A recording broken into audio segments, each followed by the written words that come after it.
ازيكم عاملين ايه؟ This is دكتور شيماء. ازاي نستعد للعيد ونعمل ايه في العيد بحيث ان احنا ما نزيدش في الوزن، وايه الحاجات اللي ممكن تاخدها تحفز عندنا حرق الدهون وتحفز عندنا حرق البيتيفور والكحك والبسكوت اللي انتوا هتاكلوه في العيد، وايه الحاجات اللي احنا نستخدمها او ناخدها. هقول لكم النهارده على 5 خطوات تعملوهم عشان تقللوا من تاثير الحاجات دي على جسمكم وما تتخزنش في جسمكم على هيئه دهون.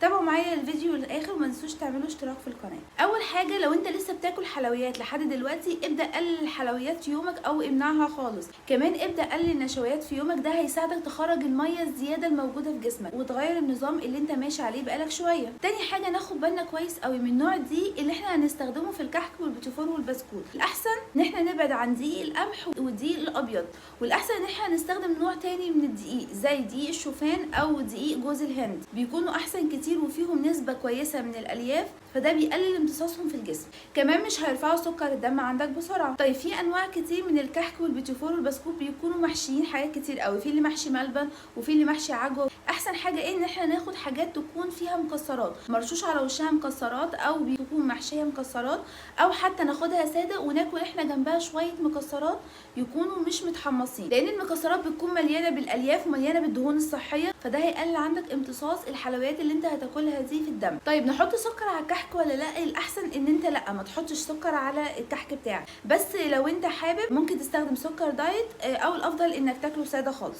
رقم 3، ناكلهم امتى؟ الاحسن انت تاكلهم بعد وجبه متكامله بيكون فيها بروتين ودهون صحيه والياف، واوعى ابدا تاكلهم لوحدهم، لانك لو كلتهم لوحدهم هيمتصوا بسرعه جدا في الدم ويرفعوا عندك السكر في الدم بسرعه قوي، وده هيعمل لك انسولين سبايك وهتلاقيهم اتخزنوا كلهم على هيئه دهون في جسمك ويحصل لك زياده في الوزن. كمان حاول تقلل النشويات خصوصا في الوجبه اللي انت هتاخد بعديها كحك وبيتيفور وبسكوت، لانك اصلا هتاخد نسبه النشويات اللي انت عايزها دي فيهم اصلا، فبالتالي الاحسن انك تقلل او تمنع النشويات. لو احنا هناخد كحك وبيتيفور وبسكوت ناخدهم كام مره في اليوم؟ الاحسن انك تاخدهم مره واحده بس في اليوم، يعني انت لو هتاخد مثلا 2 أو 3 قطع مثلا منهم، الاحسن انك تاخدها مره واحده بس في اليوم، ما تكونش اكتر من كده. طيب ليه؟ لان انت لما بتاخد الكحك والبيتيفور والبسكوت انت بتزود عندك سكر الدم. تخيل معايا كده، لو انت بتاخد كحك وبيتيفور وبسكوت اللي هي يعتبر نشويات بسيطه، تخيل لو انت بتاخدهم كل شويه وكذا مره في اليوم مش مره واحده، ايه اللي هيحصل في جسمك؟ انت كل شويه بترفع سكر الدم عندك، وبالتالي هرمون الانسولين بيترفع معاه، وبالتالي جسمك في الوقت ده بيحاول ان هو يقلل سكر الدم، وبيحاول ان هو يتعامل مع السكر اللي انت دخلته جسمك، وبيحاول ان هو يحرقه.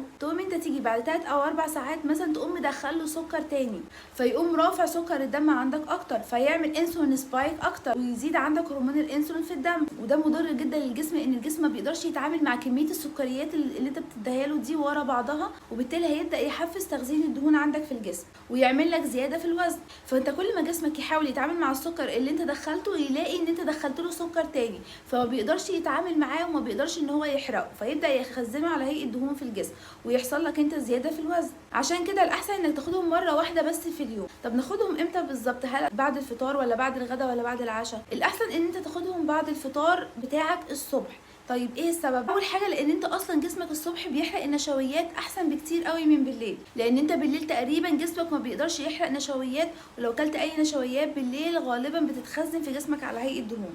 تاني حاجه ان انت لما بتاخدهم بالليل فانت خلاص بتبقى بتاخدهم تقريبا وكلها ساعه ولا ساعتين وهتدخل تنام، فبالتالي جسمك ما بيقدرش ان هو يحرق كميه السكر اللي انت دخلتها له بالليل دي قبل النوم. لكن لو انت خدتها الصبح فانت بيبقى قدامك طول اليوم، جسمك بيبقى قادر ان هو يحرق كميه السكر اللي انت دخلتها. كمان الانشطه، الحاجات اللي انت هتعملها طول اليوم هتحفز عندك حرق السكر اللي انت دخلته جسمك. كمان حدد لنفسك الكميه اللي انت هتاخدها، اوعى تاكل ابدا من العلبه نفسها، حدد لنفسك الكميه اللي انت هتاخدها في طبق مخصوص ليك، لانك لو كلت من العلبه نفسها انت هتلاقي نفسك كلت العلبه كلها تقريبا ومش هتقدر تتحكم في الكميات بتاعتك. رقم 4، ناخد ايه بقى عشان نحسن حرق السكر اللي احنا اكلناه في الكحك والبسكوت والبيتيفور؟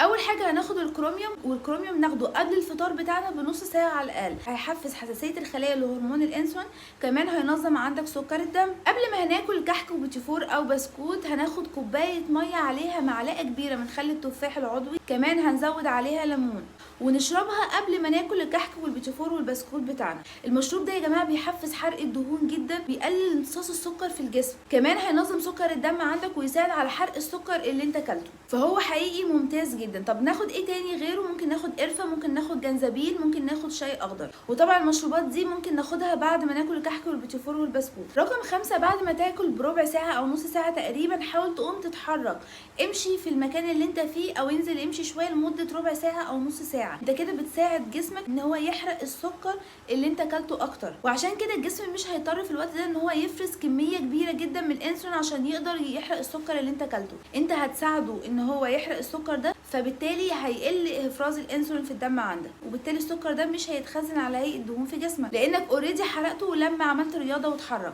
كمان لازم تشرب ميه كويس جدا طول اليوم، اوعى ابدا تقطع الميه، لازم تشرب ميه كويس قوي لان الميه جزء اساسي من حرق الدهون في جسمك. كمان كفايه قوي عليك 3 ايام العيد، ما تحاولش ان انت تاكل حلويات اكتر من كده او تزود عن كده عشان الموضوع ما يخرجش عن سيطرتك يتحول ده لتخزين دهون في الجسم. الاحسن تكتفي بال3 ايام بتوع العيد بكميات محدده ليك ومخصوصه ليك، وده عشان جسمك يعرف يتعامل كويس مع السكر اللي انت هتدخله له في الكام يوم دول. لو في اي سؤال اكتبولي في الكومنتس تحت، ما تنسوش تعملوا اشتراك في القناه.